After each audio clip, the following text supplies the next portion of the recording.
What is up, guys? Welcome back to Palmetto Fishing Videos. We are out here on the gorgeous Lake Cunningham today, and I came out here with one goal. I came out here with the goal of catching my personal best shellcracker. My personal best before today was 10 inches and a quarter, which is not really that big of a shellcracker, but I came back to this lake for that reason because I caught, last time I came here a couple weeks ago, I caught probably 20 shellcracker and 10 of them were over 8 inches. Just loaded the cooler with them and I had an absolute awesome day. Now we can't use the outboard today. I can only use the trolling motor because unfortunately this lake has a horsepower restriction on the motor. So I'm gonna have to stick to the little old trolling motor. But we are coming out here, guys, with the goal of catching my new personal best shellcracker. So let's see what we can do, guys. It is very overcast. We're gonna have some rain later on. It's already been raining the last couple days, so it could be tough. The water's very murky and dark, but we're gonna see what we can do, and hopefully, fingers crossed, I can get my new personal best shellcracker. So let's do it, guys. Let's get right into it. Here we go. Okay, guys, let me show y'all the rig that we're gonna start off with to find these shellcracker. Now, these fish are gonna be sitting up flush against the bottom, so I'm gonna wanna keep my bait right up off the bottom, right down where those fish are. So I have a very whippy, very light ultralight. It is very good for jigging and crappie fishing and all that stuff. Now, normally I have 2-pound line on here when I'm fishing for these fish, but since I'm fishing with a bobber today, a pretty heavy weighted bobber in fact, I want to make sure I have enough force on my line to handle that. And also I'm going for a bigger shellcracker today. I'm always trying to catch bigger fish, but today the goal was to really only get the bigger shellcracker, which obviously when you're fishing with worms, you're gonna catch everything. But my goal today is a new PB. So I'm fishing with a 4-pound test instead of 2. And I have a weighted bobber, and then about, I'd say 2 feet below that, which is a very long leader, but about 2 feet below that, I have this tiny little panfish jig. Tiny, like the size of a trout magnet hook, if y'all know what size that is. But very small, and we're just gonna pitch this up along all these nice laydowns, and on these sandy flats, the shellcracker are gonna be pushed up shallow, and they're gonna be sitting right down along the bottom when it's like this and all murky like this. So we're gonna see what we can do, and hopefully we can find some fish. Now, for our bait in this murkier condition, I want bigger worms that can really get these fish's attention. So I have whole Canadian night crawlers. Now these things are even too big. They're definitely too big, they're huge. So I'm breaking them in half, and we're using half of them. So we're gonna pitch these around all these flats and around all this structure, and we're gonna see what we can do. Just gonna hook it like that and let it hang off, and that should be the ticket.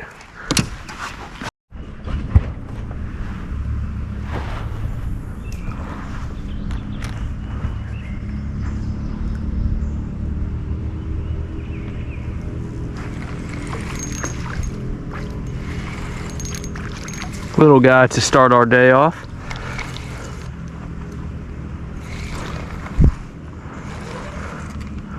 Ooh. Guys, you know what? This fish swallowed it, and I was debating doing a little bit of catfishing today. I brought one bigger rod along with 12-pound test on it and a circle hook. So I was debating doing a little catfishing today, and this guy swallowed it up in like 1 or 2 seconds. So I'm thinking we're gonna save this guy because he'll probably die anyway. Yeah, guys, we're gonna save him. Let's bonk him over the head, put him out of his misery. There, he did.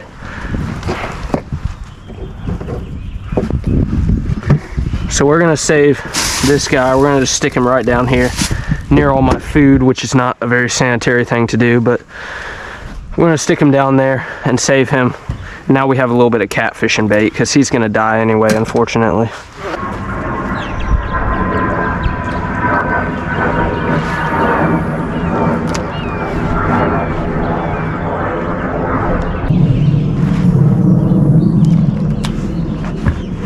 Oh, look at the baby geese.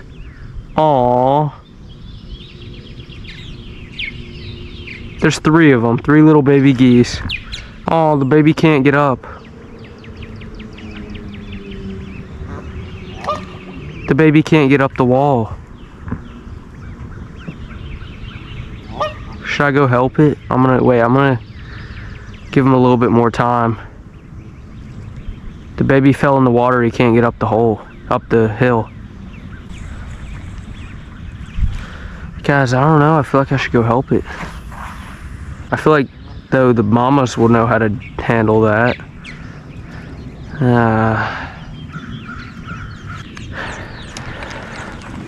Guys, I'm gonna let nature handle it itself. That baby's having trouble getting up there to its parents, but I'm sure that the parents will probably just get in the water with it and guide it along. I'm gonna leave it, so I'm sure it's just fine. I'm sure the geese parents will just get in the water with it. New spot. Is there anybody home?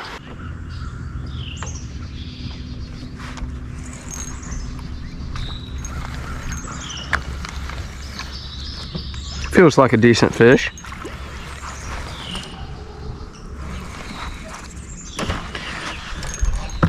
Oh yeah, not half a bad bluegill, not terrible.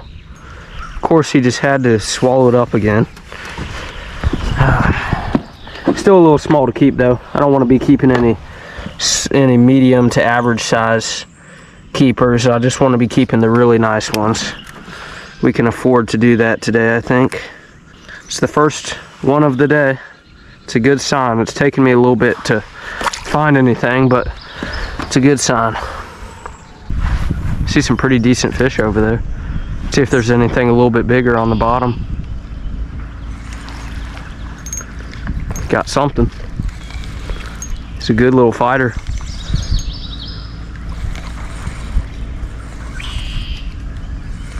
Oh, that's a good fighter.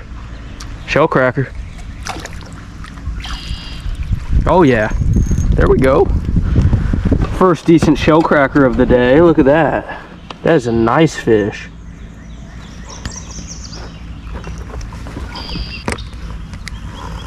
It's about as big as the ones I was cooking up last time I came here. Look at that. That's a nice, like, 8-inch shellcracker. Beautiful. We're only gonna keep the really big ones today though, like for me, like a record, like the trophy / record size ones. That was about 8 inches. I'm going for ones that are like 9 or 10. So let's see. At like minimum of 9, you know. Hopefully though, the goal was like 10. That's really the goal. So good first fish, but we got to get even bigger ones.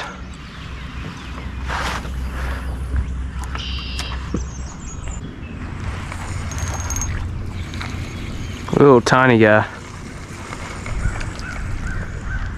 Little tiny guy. Oh my gosh. Look at that little guy. He ain't even 2 inches long. Daggone.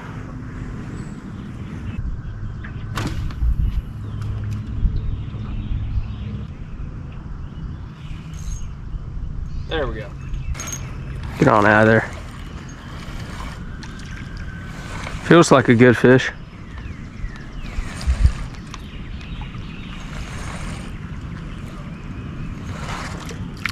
Nice bluegill. There we go. That's a piggy of the deep. Look at that big old fat bluegill. That's a nice one. Woo! Oh, he's peeing everywhere. Okay. Oh, nope, not done. He's not done. He's cleaning off the boat for me. Okay. Well, that is not our piggy shellcracker, but that is a very nice bluegill. I'm gonna add him to the stringer. Let's put that sucker on the stringer because that's a very nice one. That'll taste good.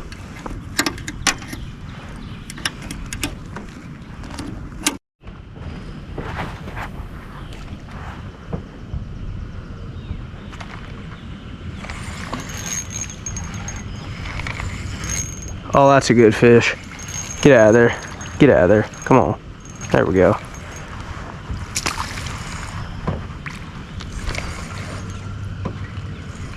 Oh yeah, slab bluegill. That's one of my biggest bluegill ever. That's a fat sucker.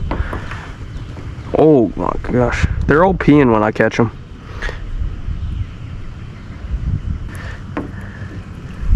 Oh my gosh.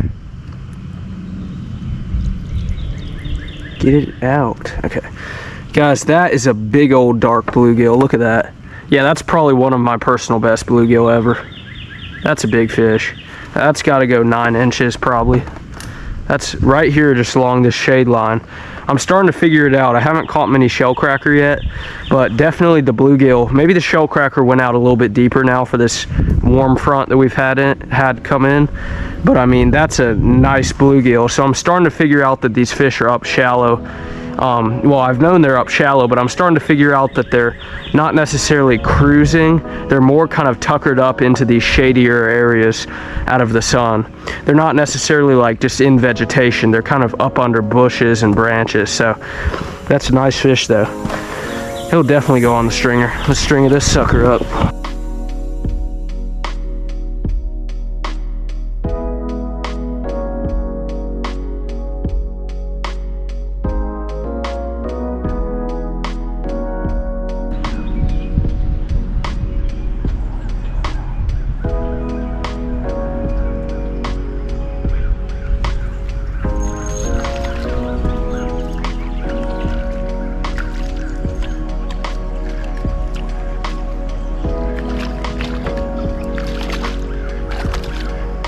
Shellcracker. Not big though.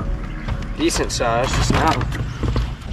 Okay guys, I'm thinking about what I'm gonna do next.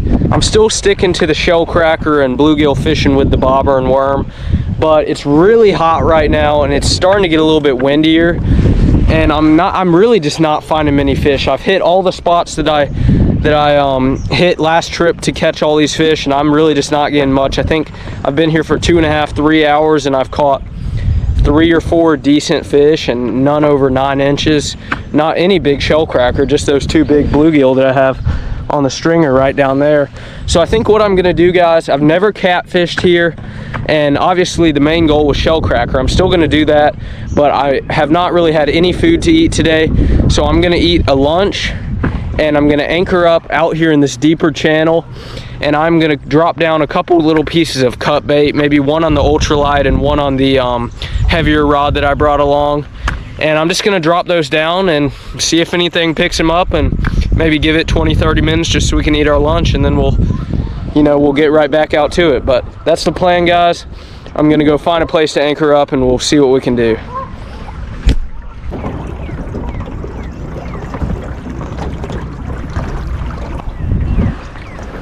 Okay guys, I'm thinking this is as good of a spot as any. Little 8-foot deep flat right here. I'm just gonna anchor up and let the wind take us wherever it wishes. We should drift a little bit. I might drop down a worm and some cut bait, so we'll just see what happens.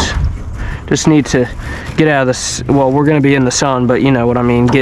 Just get a little break real quick and grab some water, because we are gonna be here for a while. Like I said, I brought this for the rain, but honestly, this is not too bad of an idea to use this for a little shade, just to get out of the sun for a minute. I don't even know if I need to really put this up. I could probably just leave it right here. Okay. That should be plenty good to get out of the sun for a minute. Oh yeah, that feels nice. Just get a little break out of everything. Okay.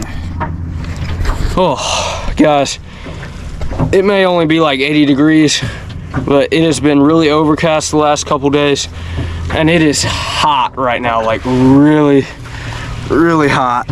I guess just the sun is the main thing. It is just really sunny. So got the bimini top deployed. I'm gonna drop down a little catfish rod next, and then I'll open up my lunch that I packed for myself. Guys, y'all know what I also brought on this hot day? Yeah, that's right. I said it. A fan. Oh yeah, dude, I'm living in luxury right now. Oh, that's nice. Okay. Woo.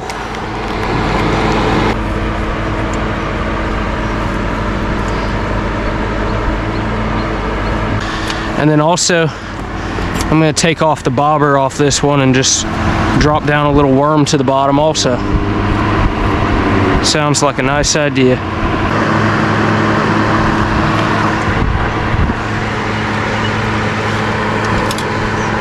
Okay, just gonna drop down a whole night crawler along the bottom. Let that drag around down there. And then we will grab our nice lunch out. Okay guys, for lunch today, I made myself a little chicken sandwich. Also have a banana, some granola bars, stuff like that. You gotta bring plenty of food when you're out here. And plenty of water on hot days like this. Or at least days that feel this hot.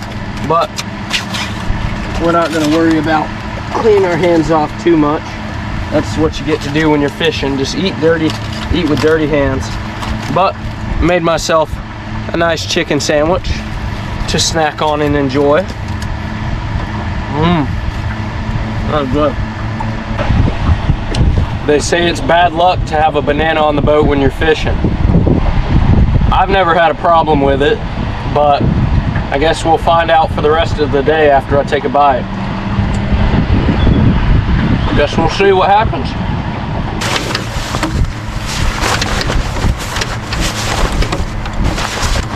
Oh, we're getting a bite over here, guys. Just got a bite. Getting a bite. Got him right here. What is it? Oh, it's a big old white perch. It's a big old tubby. Look at that, guys. Sorry about the bimini top. I was just setting it up. Look at that. It's a big old fat white perch. Like a 10-incher. Dang. Look at that. Big old boy. We'll stringer him up for sure. Let's go.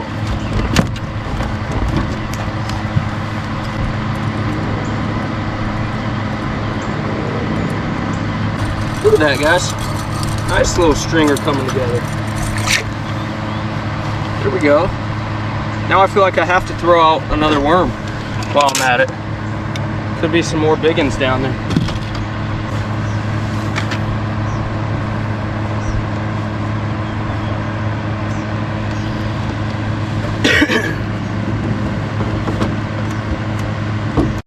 Guys, I was pulling a snack out and this sucker got smashed by a really nice fish. What is it? Oh, yo. Dude, a nice shellcracker. Oh my. Guys, I'm like flabbergasted right now. What the heck? I was pulling, I just casted the lines in the water and I was pulling a snack out of my cooler. And I look up and the whole rod's just getting nailed. Maybe that's why we're not catching these fish way out, way up on the banks on bobbers like last time. These fish are out cruising, it looks like. That's already the best shellcracker I've caught today.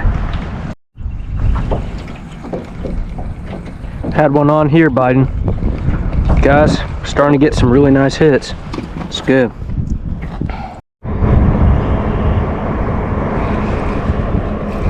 I got smashed. That's a good fish.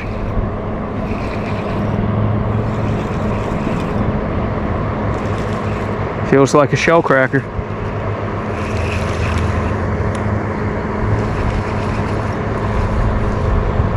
Oh yeah. Oh yeah. Just like I wanted. Oh yeah. Okay. Guys. Yep, there we go, guys. I think that might be my PB shellcracker. That might be my personal best. Look at that. We're gonna keep him anyway, so all the fish harming police, we're gonna kill him anyway, so do not get mad at me. But that's a gorgeous fish. Oh my gosh, that one's gotta go at least 10, right? That's just a nice fish. That's a really big shellcracker. Let's see what we're working with here. He is fat. Oh no, he's just really fat. He's not. So guys, I would say in terms of shellcracker, that's definitely my top 5 probably heaviest ones. I don't know how heavy it is, but I can just tell how fat it is. It's probably one of the more fat shellcrackers I've caught. But in order for that to be a new PB, that one still has to be about 1.25 inches longer. But that is still a beautiful, beautiful shellcracker, and I will absolutely stringer him up because that is a nice fish. Let's add him to the stringer. Well guys, I am absolutely burnt to a crisp. I feel like I'm about to pass out. I've been out here now for what, 5-6 hours, which is actually nowhere near the longest I've gone out many times, but it has been extra hot today. It's only like 80 degrees, but it's just been so darn sunny that I've been getting burnt to a crisp. I am bright red, just absolutely burnt. I did not put enough sunscreen on. So I'm about to get picked up in just a minute, and then we're gonna head back to the house, clean up some beautiful, delicious fish to cook up. And let me not forget to put these back in the water so they stay alive. But we're gonna bring those back to the house and get them cooked up right now, guys. Thanks for watching as always. Let's continue on with the video.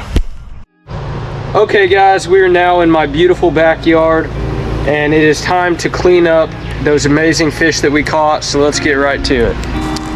Okay guys, let's grab out the catch of the day. I had quite a successful day of fishing. Not a lot of big fish, but we got some good quality ones.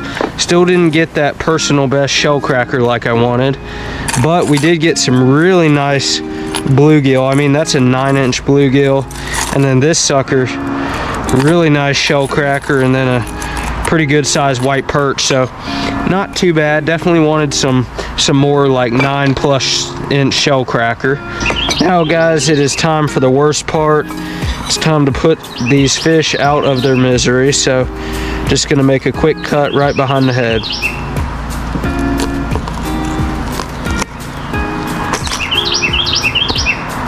Let's start up with filleting this shellcracker here. Pretty good size shellcracker. Definitely filletable size. So we're just gonna come in here, go up as high up along the head as we can so we don't miss any meat. Then we'll just run our knife really shallow up along that spine.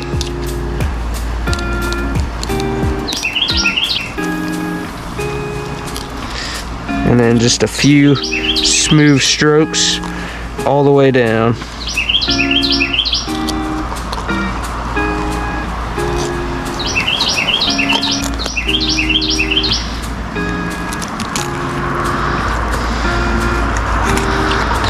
There we go. Now just slice it off.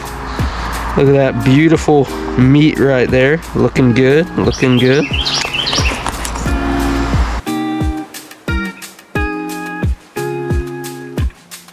Now we will just remove any little rib cage that we see.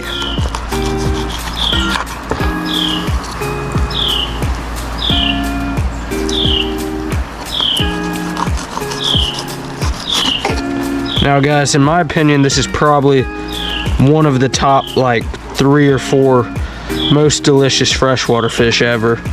The only things that I would say maybe are better are like crappie, wild trout.